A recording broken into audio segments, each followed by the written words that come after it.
Let's get a little bit more quantitative about the relationship between delta G and K. I showed you the fact that delta G and K have very different kinds of amounts of magnitudes. Delta G's are tens, hundreds, occasionally thousands of kilojoules per mole. K values, on the other hand, can be very, very large exponents, 10 to the minus 47, 10 to the plus 83. So what is the mathematical relationship that allows us to connect these two? There has to be one, because whether I'm talking about free energy changes that drive a reaction or concentration changes that drive a reaction, in both cases I'm doing thermodynamics. So it's just a matter of finding out what that relationship is between the kilojoules and the molarity. And so let me go ahead and write it down for you.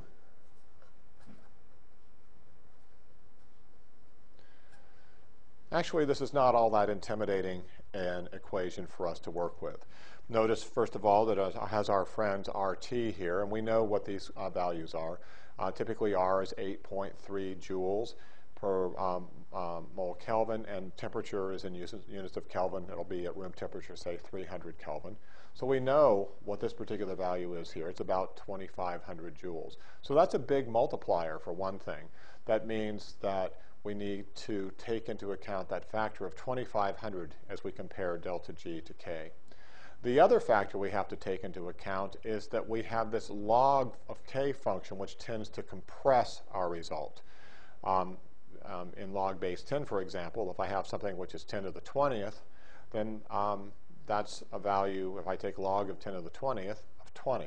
So I can actually take a very large number and knock it down by having a log function associated with it. And that's what we typically do. By having that natural log function there, it takes a very large exponent and it knocks it down and making it into a number that's more manageable in terms of joules.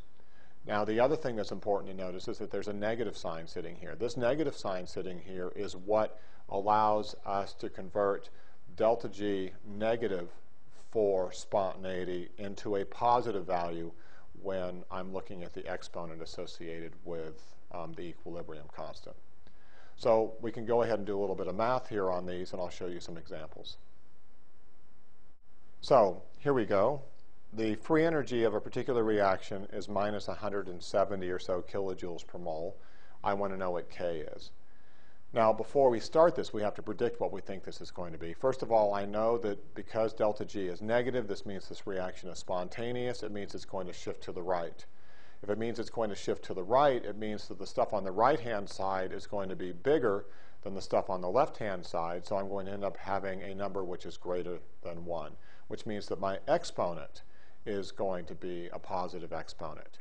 I also know that because that's a pretty healthy chemical reaction in terms of free energy change, that I should expect to be seeing a pretty large exponent for my result. So I'm going to go ahead and stick the numbers in here, and when I do that, I have minus 8.3 joules that's associated with my R value, 300 Kelvin or so for the room temperature, log K. So I've got to do this math problem right here to get my answer. Now, if I want, I can go ahead and step my way through here mathematically as I rearrange all of this to extract out the K value. So here I have delta G is minus RT log K. I pull the minus RT over to the left-hand side, and then I multiply everything through by exponents. After I've multiplied everything through by exponents, I end up freeing up my K value, and it's equal to e to the minus delta G over RT. And then I have to make sure my kilojoules and joules match up. And so that's what's taking place inside this mathematical expression here. I have my minus 170 kilojoules times 1,000 to get it into joules, divided by RT. And there's my result, 3.5 times 10 to the 29th. The thing that we need to stop and appreciate is that we predicted this value before we started. We knew it was going to be a large positive exponent, and sure enough it is. It's always good to be able to do this, because if you can do that estimation first, it helps you to avoid stupid mistakes like forgetting your negative sign. So that minus 170 kilojoules per mole, very spontaneous process produces a very high ratio of stuff on the right to the stuff on the left in the calculation. You may have seen in the last example I showed you the fact that I did some simple mathematical tricks to be able to clean up and rearrange an algebraic expression. The trick I used is the use of inverse functions.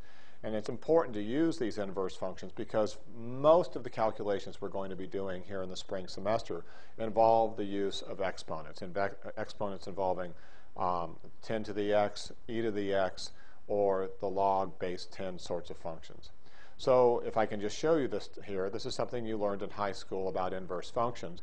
If you take two inverse functions and you multiply them together, you are able to basically remove those functions and leave whatever it was that was sitting inside the function to begin with. So if I have a function that's e to the x, in this particular case, I multiply it times the natural log function.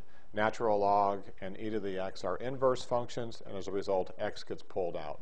Similarly, if I have a log function, then I take e to that, and I can pull x out as well. This is what I did. This particular expression right here is what I did to pull out my k just a moment ago so I could find delta g. You're probably more comfortable seeing it in log base 10. So here I have 10 to the x. I take log base 10 of 10 to the x, I get x out. So as a simple example, if I've got 10 to the minus 5, log base 10 of 10 to the minus 5 is minus 5. Or if I have the number 5, log of 5 here, then this becomes 10 to the log of 5, and I end up with 10 to the 5th.